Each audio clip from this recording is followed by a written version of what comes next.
মালামাল নিতে তাদের বাজেটে এই যে ছোট রিস্কে 1 পোল্টা বা 2 পোল্টা সর্বোচ্চ 20 কেজি, তখন দেওয়া লাগে 20 টাকা 50 টাকা দিতে হয়। হ্যাঁ, এছাড়া সম্ভবই না, বিকল্প কোনো পথই নেই, তখন দেওয়া লাগে 20 টাকা 50 টাকা পুলিশে। হ্যাঁ।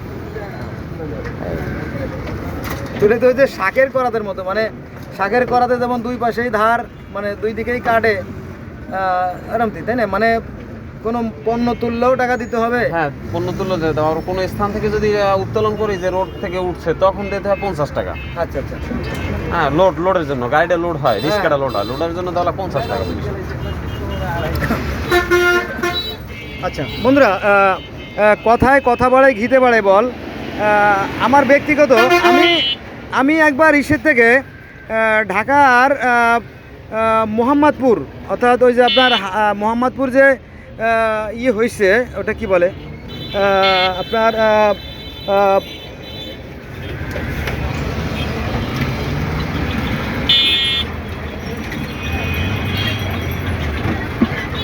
আমি পুলিশে দেখালাম আর কি, ওনারা লোকালয়ে ঘোরাঘুরি করতেছে।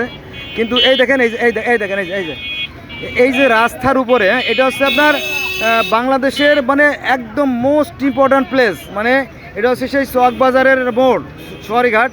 এই যে রাস্তার উপরে ব্যস্ততম জায়গায় দেখেন, এই যে এখানে শরবত বিক্রি করতেছে, তারপরে এই যে বরফ ভাঙতেছে, বরফটা একটু দূরে নিয়ে ভাঙতে পারে, তারপরে গ্যান্ডারি বিক্রি করতেছে। এইগুলো না সরাই আসে ওখানে এলোমেলো ঘোরাঘুরি করতেছে পুলিশে, এটা দেখার জন্য আপনাদেরকে ওইদিকে ক্যামেরা ঘুরলাম।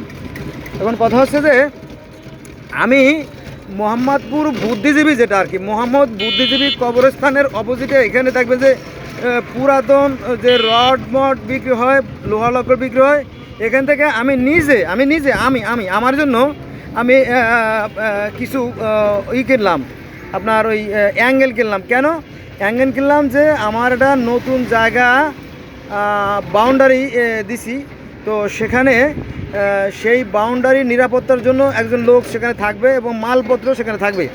এজন্য কিছু অ্যাঙ্গেল দিয়ে একটা সাবড়া তৈরি করব। তো সাবড়া তৈরি করব, সিম্পল একটা সাবড়া। এর জন্য তো আপনার ইসের আরে কি বলে ওটা, নতুনটা কেনার দরকার নাই। তো পার কেজিতে মাত্র 60 টাকা করে সেভ হয়েছে। নতুনটা কিনতে গেলে বোধ হয় কত 95 টাকা, আর বোধ হয় ওরা আমার কাছে দাম নিল 91 টাকা এরকমটি। তো কিছু অ্যাঙ্গেল কিনলাম, কিনে সেটা আমি ভ্যানে পাঠাই দিছি কেরানীগঞ্জে। ভালো কথা, কেরানীগঞ্জে পাঠাই দিলে কেরানীগঞ্জের বর্তমানের যে ওসি, ওনার নাম আছে মোস্তফা কামাল। কেরানীগঞ্জের যে ওসি, সেই ওসির নাম আছে মোস্তফা কামাল। তার সাথে আমার পরিচয় আছে, যে আমি ওই এলাকায় মাঝে মাঝে যাই, তো ওসির সাথে যোগাযোগ আছে এবং নাম্বারও আছে। আমি জানি যে ওই এলাকা আমার জন্য নিরাপদ। তো সেখানে আপনার ইসের থেকে ওই যে কি বলে বসিলা ব্রিজ ওই সাইডে বোধহয় একটা ইয়ে আছে, পুলিশের একটা ক্যাম্প আছে।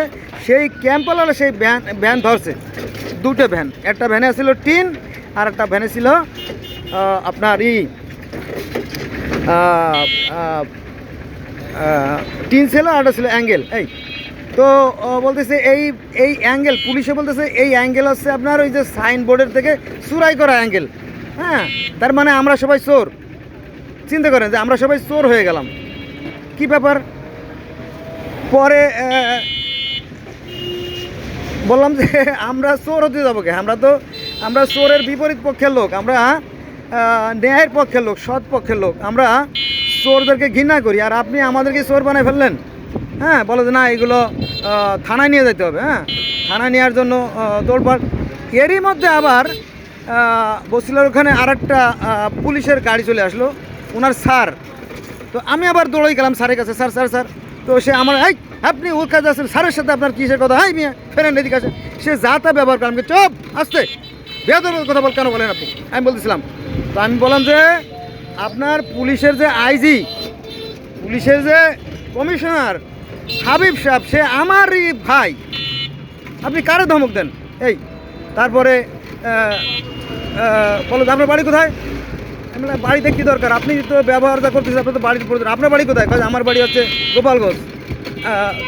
আমি বললাম কোথায় গোপালগঞ্জ বলেন, তো সে সঠিক ভাই বলতে পারে না, পুলিশ সে আমার বোকা বানানোর চেষ্টা করতেছিল। আমি বললাম যে আপনার তো মিলতেছে না, হ্যাঁ আপনি আপনি তো এভাবে পারেন না, হ্যাঁ। তো যাক, তারপরে ওই যে ওই পুলিশ যে গাড়ি আটকাইছে তার যে স্যার, সে বলতেছিল যে এই ছেড়ে দাও ছেড়ে দাও ছেড়ে দাও, একটা ওই ওই মালের একটা ফটোকপি নিয়ে, মালের যে রসিদ তার একটা ফটোকপি নিয়ে ছেড়ে দাও, কিন্তু সেই পুচকে ছাড়বে না, বুঝছেন। যাক, তারপরে স্থানীয় নেতা ছিল, যেহেতু আমি ঢাকা শহরে 30 বছর আছি, তো ওখানকার স্থানীয় নেতা আর দিলাম ফোন, তিনি 10-12 জন লোক নিয়ে চলে আসলো। হ্যাঁ, আসার পরে বলতেছে কী ব্যাপার আপনারা এগুলো কেন করেন। তো আমিও তারপরে পরিচয় দিলাম যে দেখেন এখানকার যে সোনাওয়ালা লোক, নুনুওয়ালা লোক, সে হচ্ছে আপনাদের ওসি, তার সাথে আমার পরিচয় আছে, এই তার নাম্বার মোস্তফা সাহেব, গোলাম মোস্তফা কামাল সাহেব আর কি। এই তারপরে সে স্লিপটা ফটোকপি করে নিল না, পরে গাড়ি ছেড়ে দিতে বাধ্য হলো আর কি। কিন্তু সবার পক্ষে তো এটা সম্ভব না। হ্যাঁ, আমার এলাকার নেতাদের পরিচয় ছিল, বা আমি কথা বলতে জানি, বা আমার কাছে ভিডিও ছিল। হ্যাঁ, তো পুলিশেরা সাধারণত এইগুলোই করে থাকে। পুলিশের দ্বারা জাতি ক্ষতিগ্রস্ত হচ্ছে। এরা দেখবে যে ডাকাতি করে, তারপরে আপনার মানুষের পকেটের মধ্যে ইয়াবা ঢুকোই দিয়ে, হ্যাঁ, তাদেরকে হয়রানি করে, এরকম অসংখ্য অসংখ্য কাহিনী আমরা দেখতে পারি। আর যদি বিস্তারিত জানতে চান তাহলে আপনারা যমুনা টিভি গিয়ে অথবা 360 ডিগ্রিতে গিয়ে আপনারা বিস্তারিত জানতে পারেন যে এই পুলিশের দ্বারা আমরা লাভবান হচ্ছি না। ঠিক আছে না ভাই? হ্যাঁ, এই তো কথা কি কোনো ভুল আছে?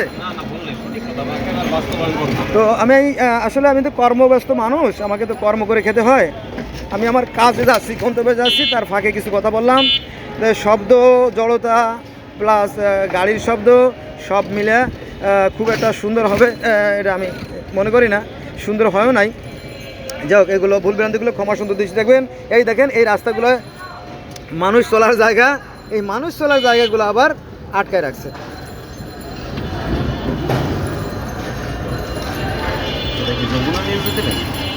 না, এটা আমার একটা আলাদা একটা চ্যানেল আছে, তার নাম আছে, প্রথমে আছে ইংলিশে, মানে রিলিজিয়ন ওয়ার্ল্ড, ইংলিশে রিলিজিয়ন ওয়ার্ল্ড, তারপরে বাংলায় আছে ধর্মজগৎ। এটা আমার প্রতিবেদন নিয়ে যান আমার মানব জীবনে।